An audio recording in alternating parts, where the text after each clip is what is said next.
Sí, lo que decís es correcto, es un tema muy apasionante y también a la vez muy profundo y yo diría complejo, porque el tema que elegimos para hoy, como bien vos lo mencionabas, los discursos del odio en los gobiernos fascistas. Entonces acá un poco lo que vos decías, el eje o disparador de si el gobierno de Javier Milei o su partido propiamente dicho, La Libertad Avanza, es fascista o no lo es, o se asemeja o se acerca a lo que nosotros conocemos como un gobierno fascista, o en su estadio previo al fascismo, que sería el protofascismo. Pero primero que nada, para empezar a hablar de este tema, me interesa conceptualizar y darle un contexto para poder entender de qué estamos hablando, porque justamente el título del tema de hoy va en lo que tiene que ver con los discursos del odio en los gobiernos fascistas. A mí me gustaría, Janina, y a la audiencia un poco comentarles o leerles textual una de las tantas, obviamente, definiciones que puede haber, pero una específica de qué son los discursos del odio. Y a partir de ahí empezamos un poco, en mi caso, a desmenuzar y adentrarnos a esta temática muy interesante que obviamente después va a continuar Yani y luego otro compañero más tarde cuando se sume. Bien, los discursos del odio son expresiones verbales o escritas que promueven la violencia, la discriminación o la intolerancia hacia individuos o grupos basándose en su raza, etnia, o religión, género, orientación sexual, discapacidad o cualquier otra característica. Básicamente es una definición que tiene que ver hacia los destinatarios de ese discurso del odio. Pero esto no queda ahí nada más, es simplemente una definición conceptual para enmarcar y adentrarnos a lo que vamos a discutir hoy y a reflexionar y a pensar y debatir, porque la verdad que es un tema muy interesante. Bueno, obviamente que estos discursos pueden tener diversas consecuencias y muchas graves. Por supuesto, la primera y fundamental es fomentar ese odio, esa reproducción que se puede decir que es como una suerte de réplica que circula constantemente por el espectro de los medios de comunicación. Porque un poco hay que decir que los medios de comunicación reproducen hasta el hartazgo esa ideología. Muchos podrán decir, bueno, todos no, obviamente, hay medios que no, pero hay otros que sí, de alguna manera, toman eso y lo replican. No solamente los medios tradicionales, porque hoy estamos en la era de la, obviamente, digital y tenemos las redes sociales que todos hacemos en menor o mayor medida uso. Y esos discursos del odio se ven permanentemente. De hecho, el partido de Javier Milei, La Libertad Avanza, si recuerdan, previo a la llegada al poder y a ser presidente, en este caso, Javier Milei utilizó mucho las redes sociales y obviamente que llegó a un sector de la población a la cual después él terminó obviamente acaparando con los votos, que es una parte de la población de la gente quizás más joven que se veía identificado con sus propuestas disruptivas y demás.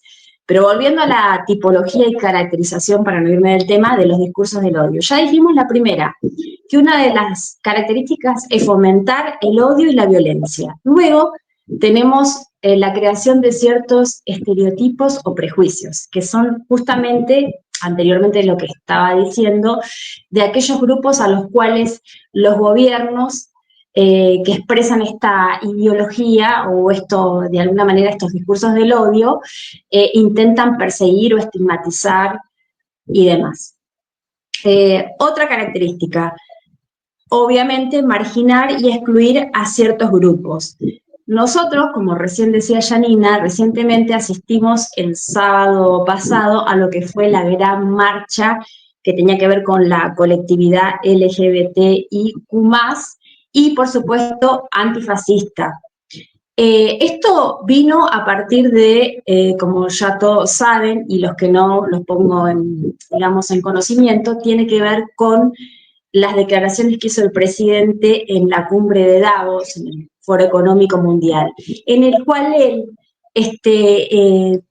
dijo una serie de barbaridades, donde obviamente a partir de ahí surgió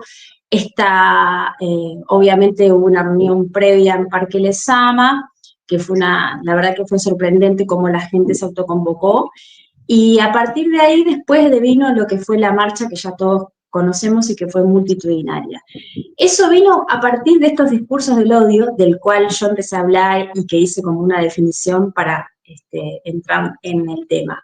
Bueno, luego, otras características que tienen que ver con esto es, obviamente, dañar la autoestima de aquel que se dice o que se pone como oponente o adversario político. La cuestión es dañar y destruir al otro, porque el concepto que engloba, o mejor dicho, el subtema que está dentro de los discursos del odio es el negacionismo y la destrucción y la anulación, agregaría yo, del otro. Y la forma que tenemos para destruir al otro es descalificándolo a través de una serie de mentiras, que obviamente ahí entra de nuevo lo que serían los medios de comunicación y lo que nosotros generalmente a veces leemos, vemos, escuchamos o miramos a través de las redes sociales, que son las famosas fake news, que son las encargadas de mentir y reproducir estos discursos del odio. Por otra parte, me parece interesante un poco comentarles, y ya luego le dejo la palabra a mi compañera, un artículo que estuve leyendo y que lo recomiendo, que sacó en página 12 un filósofo y analista político llamado Rocco Carbone. Quizás muchos lo conozcan, otros no, pero me parece que está bueno que lo lean, y tiene que ver justamente con los discursos del odio y su relación con el lenguaje, y con esta cuestión que también en un principio hablamos de cómo se conectan con los gobiernos fascistas. Bien, él habla de que hay un fascismo nuevo, obviamente, que en realidad el fascismo todos lo conocemos desde el siglo, digamos, XXI, pero hay una nueva forma de encarar, digamos, estos rasgos o indicios de lo que sería lo que nosotros tradicionalmente conocemos como fascismo. Bueno, él habla puntualmente y hace un análisis también con respecto a La Libertad Avanza, y dice que, entre otras cosas, lo que hace es introducir un lenguaje vulgar, violento, que es un poco lo que nosotros permanentemente estamos escuchando de parte de la boca de Javier Milei, que él tiene un lenguaje muy verborrágico y muy dañino con respecto a determinados sectores, a los cuales él permanentemente los trata como zurdos, bueno, ya saben, hay varios ejemplos para dar. Esto conecta un poco con el pensamiento que tiene Milei. Y por supuesto también él hace alusión a lo que tiene que ver con lo que es la conversación, la argumentación y el lenguaje desde otro lugar. ¿Por qué digo esto? Porque uno entiende que cuando hay una conversación hay dos interlocutores. Hay una conversación y lo que hace la conversación es construir un tejido o un vínculo social entre ambas personas, se supone.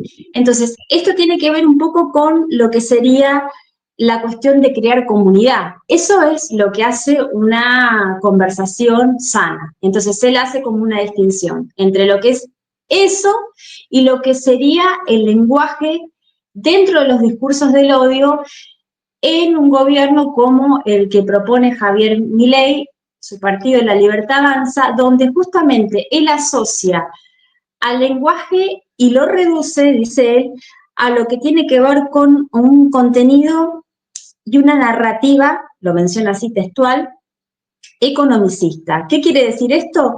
Que todo lo refiere a lo económico, pero dándolo vuelta, obviamente, y a partir de ahí genera un clima y una situación que se enmarca en estos discursos del odio. Por lo tanto, también él se refiere y da algunos ejemplos. Una cuestión que tiene Milei permanentemente es la negación de lo público, del Estado, del odio hacia él mismo. Se propuso y se autopercibió como el topo que venía a destruir el Estado, y de hecho lo está haciendo porque está destruyendo, ha hecho miles de reformas y despidió a muchísima gente y de diferentes ministerios. Entonces, él tiene esta cuestión de negación de lo público, porque odia lo público. Él mismo dijo que la justicia social era una aberración. Así que tiene toda una serie de características que empalman con lo que nosotros en un principio hablamos de los discursos del odio dentro de los gobiernos fascistas. Que eso después lo veremos si es, no es y demás. Pero bueno, en un principio pongámoslo o permitamos no dudarlo al menos. También él habla de esta cuestión de la supremacía de la acción por sobre el pensamiento, ¿no? Esta cuestión de anular el pensamiento, neutralizar lo ideológico y solamente tener esta cuestión de anteponer todo a la acción, y que como que la cuestión ideológica no sirve, y sobre todo si estamos hablando de lo ideológico como él siempre descalifica, o lo que él considera progresista como algo malo y que no sirve para nada. Bien, entonces, avanzando sobre el artículo y ya para ir terminando y dándole la palabra a Janina, tiene una retórica violenta, agresiva, el gobierno de Javier Milei, y obviamente que contribuye a lo que tiene que ver con la difusión de estos discursos del odio.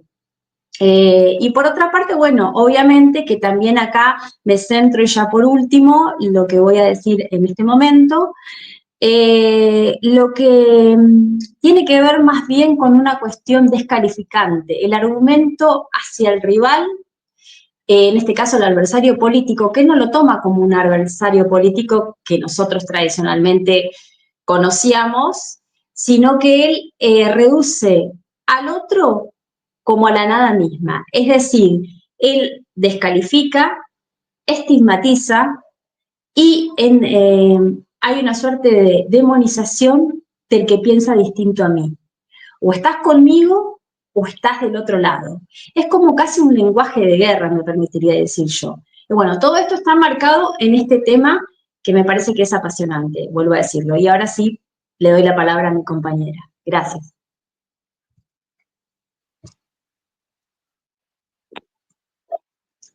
Bueno, estuve escuchando atentamente todo lo que has dicho, Silvina. Bueno, vos como comunicadora social diste un análisis excelente de los medios de comunicación con respecto